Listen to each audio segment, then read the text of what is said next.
주시는 말씀 골로새서 4장입니다. 골로새서 4장 10절로 마지막 18절까지 보게 되겠습니다. 골로새서 오늘로 마치게 됩니다. 4장 10절, 골로새서 4장 10절로 18절 끝절까지입니다. 지금 저와 같이 한 목소리로 봉독하시겠습니다. 나와 함께 갇힌 아리스다고와 바나바의 생질 마가, 이 마가에 대하여 너희가 명을 받았음에 그가 이르거든 영접하라. 유수도라 한수도 여가 저희는 할례당이라 이들만 하나님의 나라를 위하여 함께 역사하는 자들이니 이들 사람들이 나를 위로를 얻는 그리스도 예수의 종인 너희에게서 온 에바브라가 너희에게 문안하니 저가 항상 너희를 위하여 애써 기도하라. 너희로 하나님의 모든 뜻 가운데서 완전하고 확신 있게 이를 구하나니 그가 너희와 라오디게아에 있는 자들과 히아볼리스에 있는 자들을 위하여 많이 수고하는 것을 내가 증거하노라. 사랑을 받은 의화와 데마가 너희에게 문안하느니라. 라오디게아에 있는 형제들과 눈바와 그 여자들에 있는 교회에 문안하고 이 편지를 너희에게 읽은 후에 라오디게아의 교회에도 읽게 하고 또 라오디게아에 오는 편지도 너희를 읽으라. 아간보에게 이르기를 주 안에서 받은 직분을 삼가 이루라 하라. 나는 필로 문안하노니 나의 매인 것을 생각하라. 은혜가 너희에게 있을지어다. 아멘. 골로새서 마지막 부분을 보았습니다. 이 골로새 편지 끝부분에서 우리는 지난 시간과 이 시간, 두 시간에 걸쳐서 지금 말씀을 상고하고 있습니다. 여기에서는 지금 이 사람의 이름을 거명하면서 이름을 하나하나 불러가면서 문안을 하고 있고 또 춘하는 말, 소개하는 말을 하고 있습니다. 바울은 지금 감옥에 있습니다. 여러분 감옥에 있는 경험을 해보시는지 모르겠다마는 저는 그렇게 길게 해보진 않았습니다만 몇 달 그렇게 지내보았습니다. 근데 이 감옥에서 아무 일도 하지 않고 그냥 있게 되면은 그야말로 만감이 교차됩니다. 많은 생각을 하게 됩니다. 사도 바울의 머릿속에 생각나는 사실이 있습니다. 또 이런 일 저런 일 전부 회상되는 것이 옵시다. 그 생각 중에서 지금 편지를 쓰고 있습니다.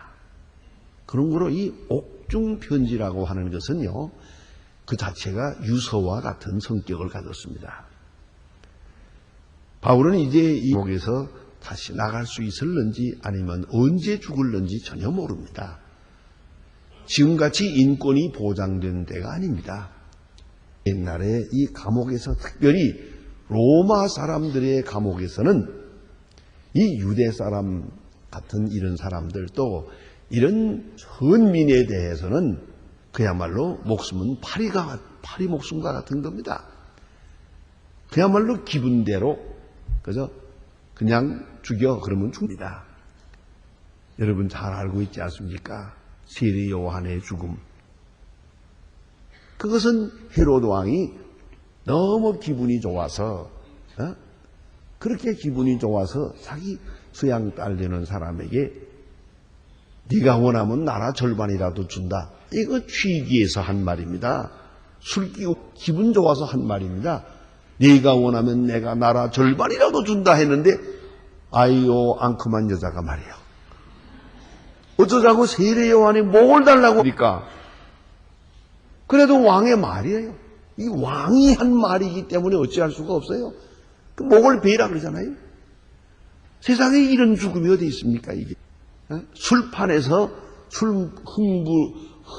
흥의 한마디에 한 말 때문에 세례 요한은 죽어요. 이렇게 목숨이 하찮은데 이런 때에 사도 바울이 지금 감옥에 있는 겁니다. 그러니까 감옥에 지금 있는 거 이거 보장 못하는 거예요. 언제 어느 순간에 그대로 그냥 형리가 끌고 나가서 목을 칠는지 알 수 없는 겁니다. 그러니까 한 시간 한 시간 하루하루가 마지막 시간처럼 사는 것이고 여기서 쓰는 표야말로 그대로가 전부 유서와 같습니다. 아주 중요한 의미를 가지는 겁니다. 이제 한번 생각합시다. 사도 바울이 감옥에 있으면서 생각나는 사람, 그 사람에 대해서 우리 생각해 봅시다. 그리고 바울은 지금 고맙게 생각하고 있습니다. 그간의 전도 여행을 하면서 자기를 도와준 사람, 자기를 위해서 기도해 준 사람, 자기에게 위로가 되었던 사람들을 쭉 생각을 하고 있습니다. 이 아주 중요한 겁니다. 바울의 편지 어제를 봐도 누구도 원망하는 일은 없습니다. 이 더구나 옥중서신에서 누구의 섭섭했다든가 누구를 원망한다든가 그런 얘기는 없습니다.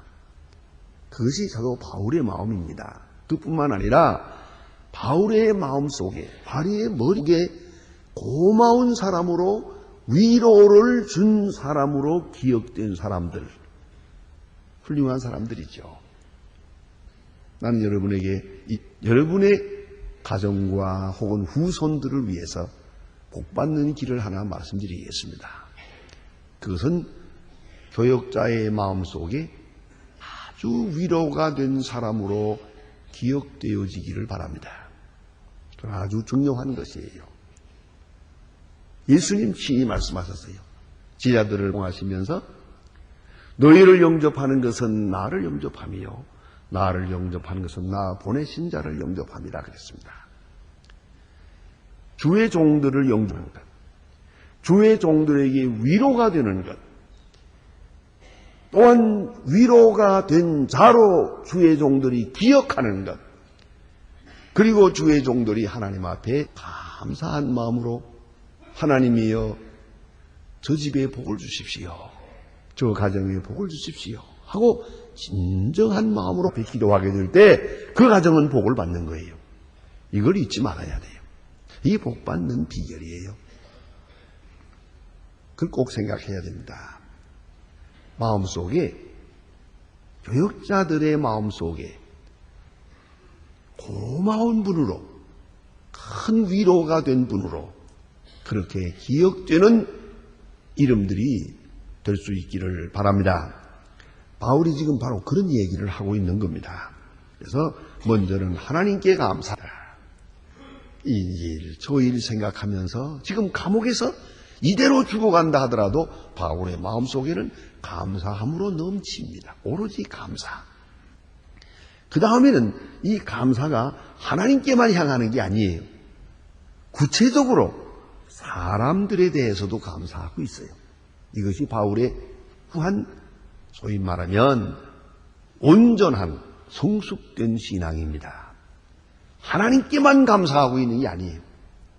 하나님이 내게 주신, 나를 위로해 주신 고마운 분들, 그분들에 대해서 감사하고 있어요. 예? 왜요? 그들이 나를 협력해 주었어요. 내게 동역되어 주었어요. 혹은 내 말을 잘 따르는 그런 제자가 되어주기도 했어요. 이 모든 일을 생각합니다. 나를 도와준 분들, 나와 뜻을 같이 한 분들, 내 말을 잘 듣고 훌륭한 믿음의 사람으로 내 제자가 된 사람들, 그리고 주위에 나를 위로해 준 사람들을 생각하며 하나님께 구체적으로 감사하고 있습니다. 그는 지금 감옥에서 나가야 되겠다는 생각 금연하지 않아요. 이대로 죽어도 지금까지 받은 은혜는 큰 것이에요. 지금 그들이 오늘 감옥에 있는 이 바울을 위해서 얼마나 큰 도움이 되는지 그건 모르겠어요. 그건 알 바가 아니에요.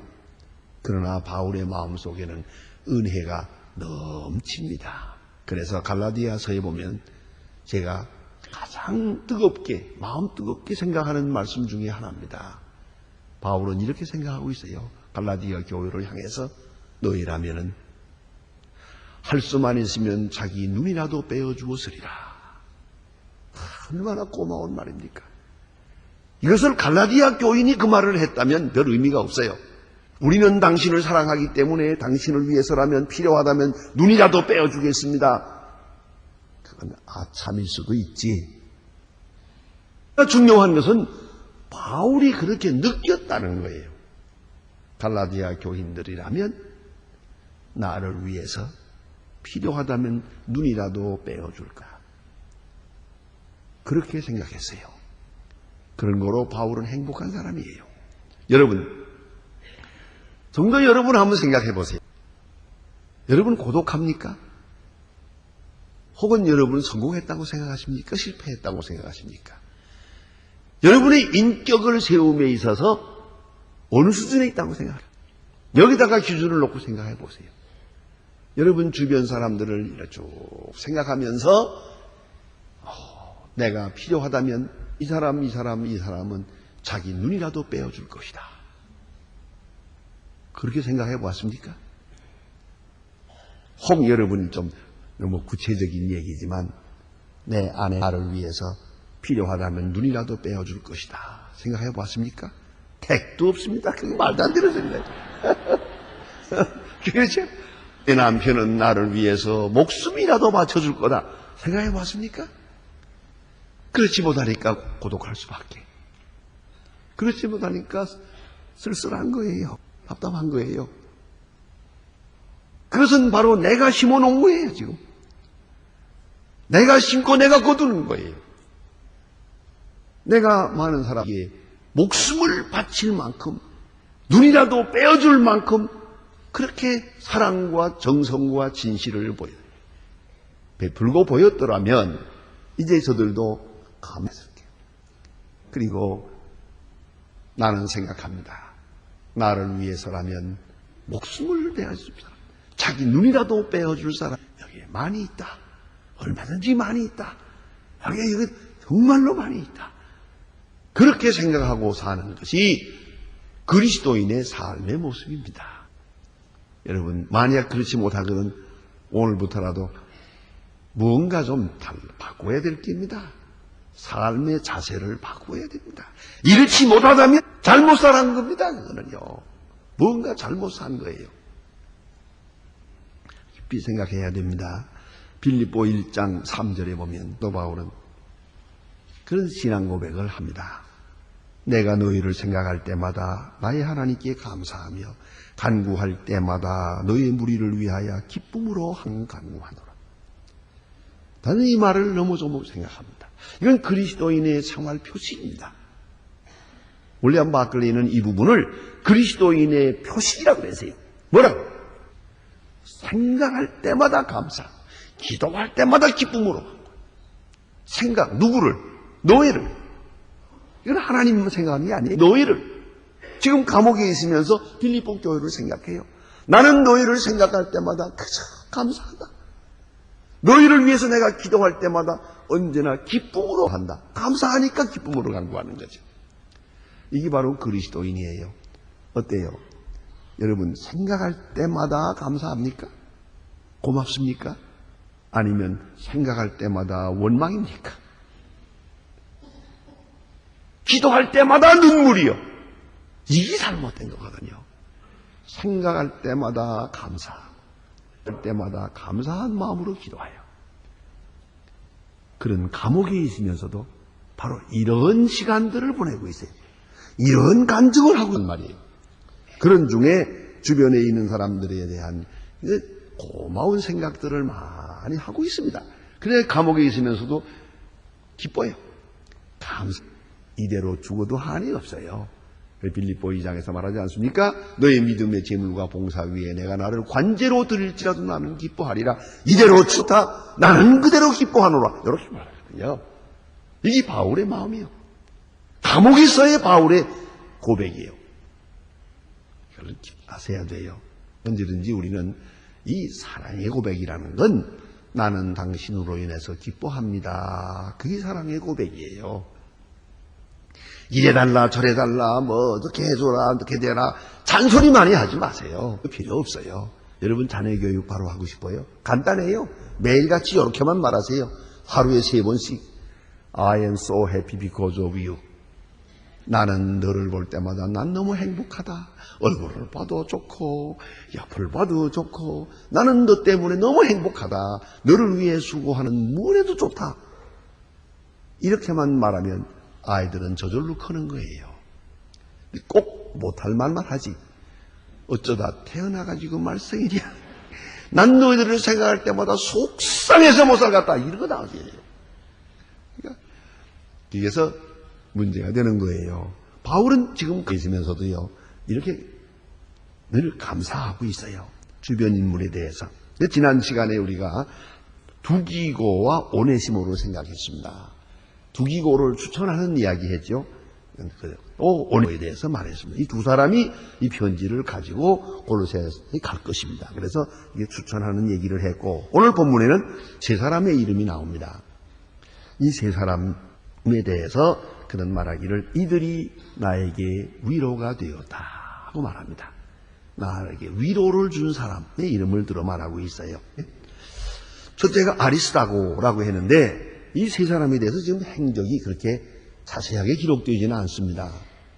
바울이 가진 마음이 기록되어 있을 뿐이지 그분들이 어떻게 돼서 바울에게 위로가 됐는지 그 사실에 대해서는 바울이 자세하게 말을 안 하고 있습니다. 그런데 또 행전 19장 29절 이하에 보면은 에베소 교회에 가서 사도 바울이 복음을 전할 때 그들의 여신인 다이아나 신이라고 말하죠. 아데미 신이라는 그 신상에 대해 사도 바울이 비판을 했죠. 그랬더니 그 신상을 만드는 사람들, 은장색, 이 사람들이 데모를 했어요.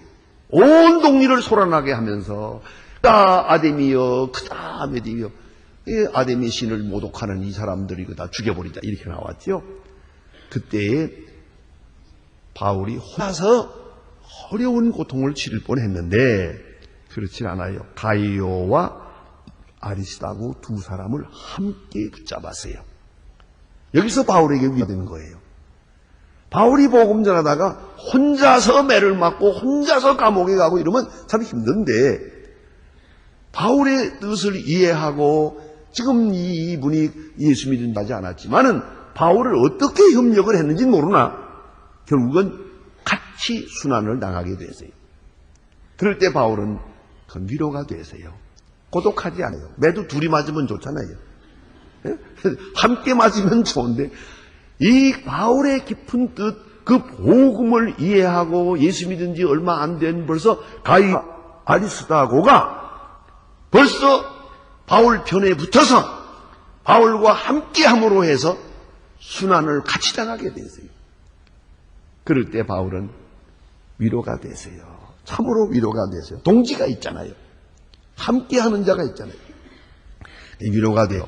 또 하나는 마가라는 사람에 대해서 지금 다시 한번 말씀드릴게요. 이 사람이 이렇게 될 뿐만 아니라 지금 현재 와서는 로마 감옥에 같이 갇혀 있어요. 그러니까 지금까지 끝까지 바울과 함께 하면서 함께 감옥에 갇혀 있는 처지요. 이러니 얼마나 고맙습니까? 그 신앙도 그렇지만은 그의 전적으로 바울 생을 같이 하는 운명을 같이 하는 그 자세, 바로 이런 사람이 위로가 되는 것이죠. 자, 어떤 때는 같이 하다가 조금 불리하면 도망가고, 어떤 때는 전적으로 순종하고 같이 따르다가 어떤 때 좀 아주 그냥 배신해버리고 말면 이건 참 슬픈 얘기죠. 그러나 바울에게 위로가 된 것은 바로 이런 사람이에요. 끝까지 순교의 장소까지 같이 가려고 하는 것이에요. 그 토탈 스멘트예요. 운명을 같이 하는 거예요. 바로 이 사람이 위로가 되는 거예요. 이 교회도 그렇습니다. 교회도 이렇게 많은 사람이 나오는 것 같지만요. 죄송하지만 그 목사와 운명을 같이 하는 사람은 몇 사람 안 돼요. 저분을 위해서라면, 이 교회를 위해서라면 내 재산과 생명을 다 바치겠습니다라고 그렇게 전적으로 헌신하는 사람은 그리 많지 않거든요. 그런 사람이 있을 때마다 교역자는 큰 위로를 받는 것이에요. 그걸 알아야 돼. 그 다음에 이제 마가라는 사람이 나오는데, 베드로 5장 13절에 보면 베드로가 말하기를 내 아들 마가라고 말하는 걸 볼 수가 있어요. 직접 아들은 아니에요. 근데 이 마가는 마가의 다락방 그 주인 그 마가를 말하는 것이고, 동시에 마가복음을 기록한 마가예요. 베드로는 공부를 많이 못한 사람이에요. 바울 당시에 국제어라고 볼 수 있는 헬라어를 마음대로 구사하기 때문에 각 나라에 다니면서 복음을 전했지만은 베드로는 참 중요한 인물이지만은 이방에 가서 설교할 때는 통역을 세워야 되거든요. 그 통역이 전설에 의하면 마가였답니다. 그러니까 베드로가 전도할 때마다 마가가 통역을 했어요. 그 통역관으로 오래 다니다 보니까 베드로가 말할 때마다 무슨 말을 하겠습니까? 내가 예수님과 얘기할 때, 내가 예수님하고 산에 올라갈 때, 내가 예수님하고 어디 갈 때, 이럴 거 아니겠어요? 남의 얘기할 거 뭐야? 얘기만 해도 할 말이 많은데. 이렇게 했기 때문에 결국은 마가는 베드로에 대해서는 아예 도통했죠. 다 알고 있어요. 늘 하던 얘기, 똑같은 얘기를 자꾸 하니까. 그래서 베드로가 세상 떠난 다음에 마가가 예수님에 대해서 기록을 하게 돼요. 그래서 마가복음의 별명이 베드로복음입니다. 베드로의 얘기가 제일 많이 나오거든요. 베드로의 통역관이었어요. 그러니까 얼마나 충성을 다하고 또 함께하고 쭉 같이 해서 수고했어요. 여기 성경 말씀에 베드로서에 보면은 내 아들 마가 자기 아들이라고 얘기했어요. 마치 바울이 디모데를 내 아들 내야 하는 것처럼 베드로는 마가를 향해서 자기 아들이라고 믿음의 아들로 부르고 있습니다. 그런데 마가의 역사가 좀 있어요. 재미있는 것은 마가복음은요, 예수님께서 게세마네 동산에서 체포될 때 그 하나가 헛이불을 두르고 예수님 체포된다는 말을 듣고 자다 말고 뛰어나왔던 모양인데 헛이불을 두르고 나왔다가 예수님 체포하면서 그걸 꽉 붙잡으니까 헛이불을 내버려 두고 뻘거벗고 도망갔다 그랬죠. 기억나요?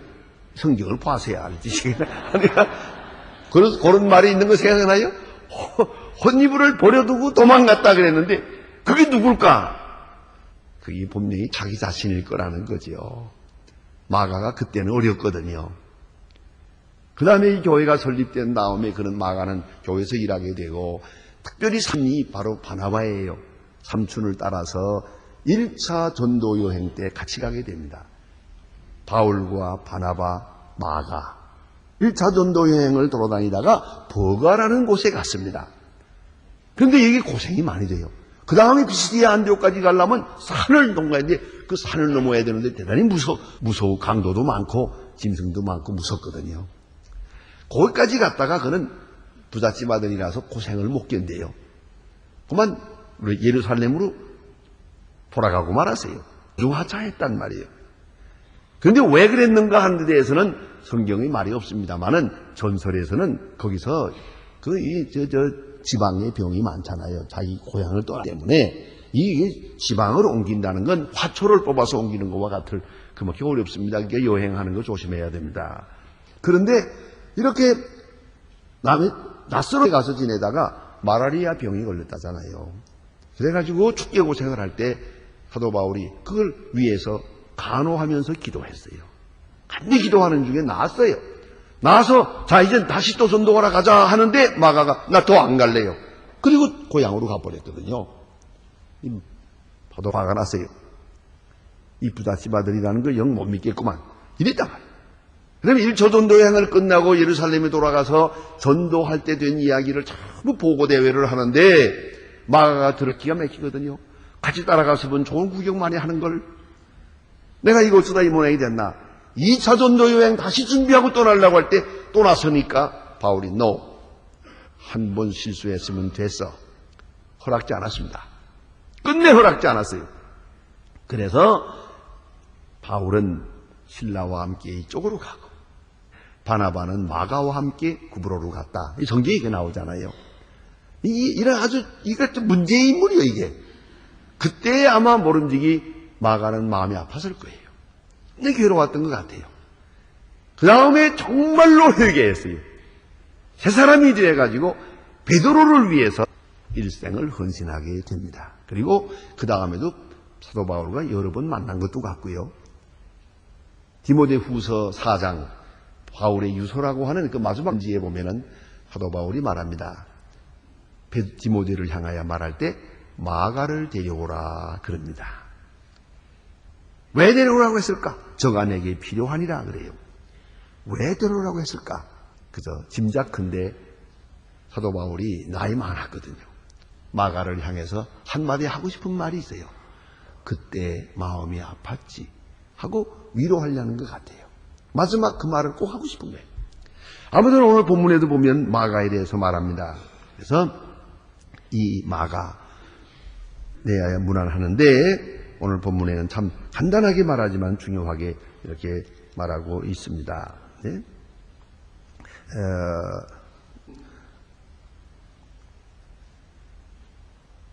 마가를 거론하는 것을 본문에서 볼 수 있고요. 그 다음에 또 한 사람이 있는데 그 유수도라는 사람이 있어요. 유수도에 대해서는 잘 알 수가 없어요. 성경에 같은 이름이 몇 번 나오긴 하는데 이 유수도에 대해서는 확실한 것을 알지 못하나 바울의 전도 여행에 동행했고 바울을 뵙고 뿐만 아니라 로마까지 따라가면서 바울을 위해서 큰 수고를 해서 바울에게 많은 위로가 되었던 것 같습니다. 그러니까 여기서 생각해 봐야 돼요. 아리스다고는 고난에 동참한 사람이요. 마가는 한 번 실수했다가 다시 뉘우치고 바울을 위해서 충성을 하네요. 다시 재기해서 바울을 도왔어요. 만일에 그가 바울에게 섭섭한 일을 당했다고 영 삐져가지고 말이에요. 아주 멀리 가버리고 말았다면, 원수처럼 생각했다면 바울에는 정말로 마음이 아팠을 겁니다. 내가 이렇게 교회를 위해서 그 유약한 것을 알고 강직하게 전도 여행을 같이 못 간다고 거절했을 때 상당히 마음이 아플 것 같았는데 그가 재기해서 교회를 위해서 한평생을 살고 이렇게 하는 것을 볼 때 바울에게 위로가 된 것이에요. 어때요? 좀 섭섭한 관계가 있었지만은 다시 관계를 회복하는 것. 이런 사람이 바울에게 위로가 된 것이죠. 이런 재미있는 얘기가 있습니다. IBM이라고 하면 여러분 잘 아십니다. IBM 톰 왓슨이라고 하는 사장이 있는데 어느 날 그 부사장, 젊은 부사장에게 신개발품을 연구하라고 해서 돈을 대주었습니다. 그런데 1000만 불을 소비하고도 신개발품을 만들지 못했습니다. 그래서 너무 미안해서 그런 사표를 냈습니다. 돈만 1000만 불을 내버리고 아무것도 만들지 못해서 죄송하다고 사표를 냈습니다. 그때의 그 사장이 유명한 말을 합니다. 내가 수업료 10,000,000 불을 냈는데 무슨 소리야? 다시 시작해. 그래서 정말 귀한 신개발품을 만들겠다고 합니다. 한 번 실수했어요. 그렇다고 해서 잘라버리는 게 아니에요. 나가라고 사표를 받은 게 아니라 다시 기회를 준다는 것. 또 그 기회를 바로 포착을 해가지고 위신을 만회했다는 것. 마가는 분명히 사도 바울에게 한발린 사람이에요. 찍힌 사람이에요. 그러나 그것을 계기로 해서 참 믿음의 사람이 됐어요. 바울에게 소중한 사람이 됐어요. 중요한 인물이 됐어요. 바울은 생각합니다. 마가는 나를 위로했다고. 많은 위로를 받게 되었다 하는 얘기고요. 그 다음에 여기에 이 세 사람에 대해서 사도 바울은 중요한 말을 합니다. 그것은 이들이 할례받은 사람들이라고, 할례당이라고 말합니다. 다시 말하면 유대 사람이라. 여기 아주 심오한 말이에요. 이들만이 하나님의 나라를 위해 함께 역사한 자들이니 그랬어요. 사도 바울은 어디 가나 유대 사람이 예수 믿길 바랬어요. 자기 동족이. 그런데 동족이 잘 안 믿어줘요. 자기 주변 유대 사람 가운데 대체로 보면 자기를 괴롭혀요. 그런데 이 세 사람만은 아니. 이게 큰 위로가 되는 거죠. 그래서 사도 바울이 전도할 때 유대 사람은 아주 100% 자기를 반대해요. 그리고 이방 사람에게만 복음이 전해지고 유대 사람은 그렇게도 자기가 간절인데 유대 사람은 하나도 예수를 안 믿는다고 생각해 보세요. 이 얼마나 괴롭고 답답한 일입니까? 그렇지 않았어요. 많은 유대인들이 믿었고, 특별히 유대인들 가운데 이 본문에 나타난 세 사람은 저 골로새 교회에서도 아는 사람들이요. 이 사람들은 유대로서 바울을 위해서 헌신한 사람들이에요. 그러기 때문에 위로가 된 것이죠. 이것이 큰 위로가 된 것이요. 함께 역사했고 그들이 나를 위로했다. 그런 말씀입니다. 하나님의 사람에게 위로가 있다면 그리스도에게 충성하는 모습의 위로가 되는 거죠. 모든 사람이, 내가 전도한 사람이 하나님 앞에 진실하게 충성을 다할 때 이 소식을 들으면서 많은 위로가 되고요. 또 하나는 주관적으로는 바울 자신의 그 깊은 선교적 의욕을 다 이해해 주는 사람, 바울의 마음을 이해해 주는 사람, 바울의 중심을 이해해 주는 사람이 제일 고마운 거죠. 그렇지 않습니까? 제가 결혼 주례할 때마다 가끔 얘기합니다만은 젊었을 때는 다 예쁘고 뭐 매력도 있고 하지 아니라 나이가 들면서 점점 살아가면서 제일 고마운 사람이 누구냐? 나를 믿어주는 사람이에요. 어떤 실수가 상관없어요. 내 진실을 믿어줘요. 내 중심을 믿어줘요. 내가 하나님의 사람으로 온전하게 살려고 애쓴다고 하는 그 중심을 믿어주면 이보다 더 고마운 일이 없죠. 그를 사랑하고 그를 위하게 되는 거 아니겠습니까? 바울 바로 그 얘기를 하고 있는 겁니다. 1978년 로마 가톨릭 교황 요한 바오로 1세가 서거하였습니다. 취임한 지 겨우 33일 만에 세상을 떠났습니다. 교황이 되고 33일 만에. 장례를 준비하면서 생활을 정리해 보니까 그가 임종전에 남긴 일기장이 있어요. 그 교황 되어서 죽기 전에 33일 동안 교황했는데 그동안에 남긴 일기장을 보나 그 일기장에 이렇게 써 있는 거예요. 부자들이여 가난한 자들을 기억하십시오. 직장인들이여 실직자를 기억하십시오.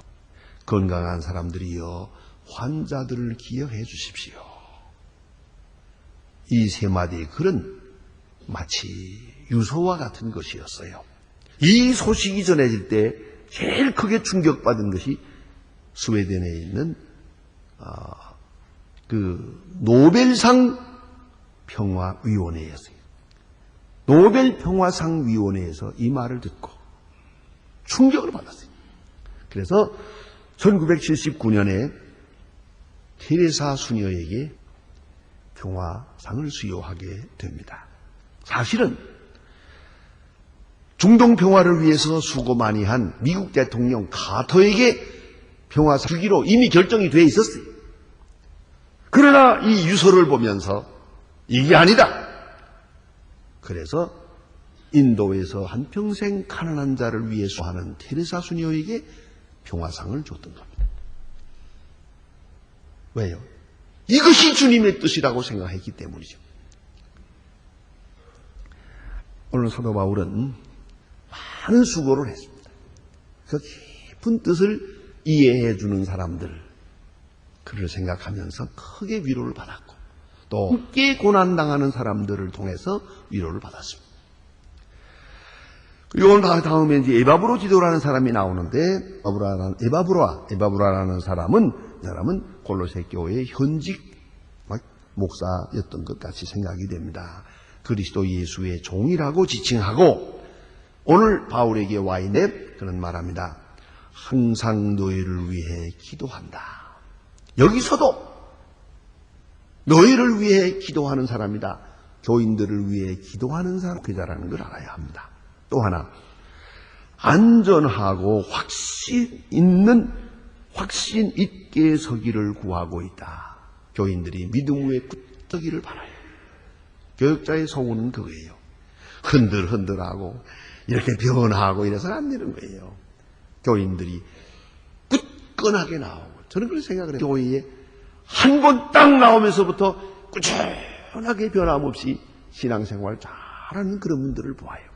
우리 교회 나와서 세례받았는데 꾸준히 봉사해가지고 장로된 사람이 많아요. 이런 분들을 볼 때 교역자는 크게 위로를 받습니다. 어쩌다가 보였다가 어쩌다가 또 안 보였다가 이런 교회는 참 힘들어요. 또 어딜 갔나, 또 무슨 시험이 들었나 걱정이요. 꾸준하게 확신 있게 서는 사람, 그러기 위해서 에바브라는 기도하고 있고 목회자의 심정을 여기에 이렇게 설명해 주고 있습니다. 또 하나는 사랑받는 의원 누가라는 말이 나오는데 참 이상한 것이 있어요. 하나님은 사도 바울의 병은 고쳐주지 않고 의사를 동반하게 해주었어요. 감옥에까지. 그러니까 그 참 이상하잖아요. 아예 병 고쳐주면 그만하니요. 건강하게. 그렇지 않았어요. 병은 놔두고 의사를 동반하기 위해서 하나님의 사역에 지장 없도록 그렇게 하신 것을 보고 그 속에 오묘한 주님의 섭리가 있는 것을 알게 됩니다. 그리고 이 편지를 읽어라. 너희만 읽지 말고 다른 교회에 읽도록 하라 그랬죠. 그리고 18절 마지막 절을 제가 한 절만 봅니다. 한 부분만. 나의 매인 것을 생각하라. 무슨 말입니까? 아주 권위 있는 말입니다. 예수 그리스도를 위하여 내가 감옥에 있다. 지금 언제 죽을지 모르는 이런 감옥에서 내가 지금 임종을 기다리고 있다. 순교를 기다리고 있느니라. 이걸 잊지 마라. 그건 뭡니까? 그런 거로 기도하라. 그런 거로 내 대신 전도하라. 그리고 그런 거로 하나님의 말씀에 순종하면서 화목하라 한 겁니다. 깊은 의도는 내 뜻을 잘 받아들여서 더욱더 나로 하여금 하나님의 감사의 기도를 드리도록 하라. 그런 뜻이 여기에 있는 것입니다. 나의 메인 것을 기억하라. 참으로 귀한 말씀 아닙니까? 기도하십시다.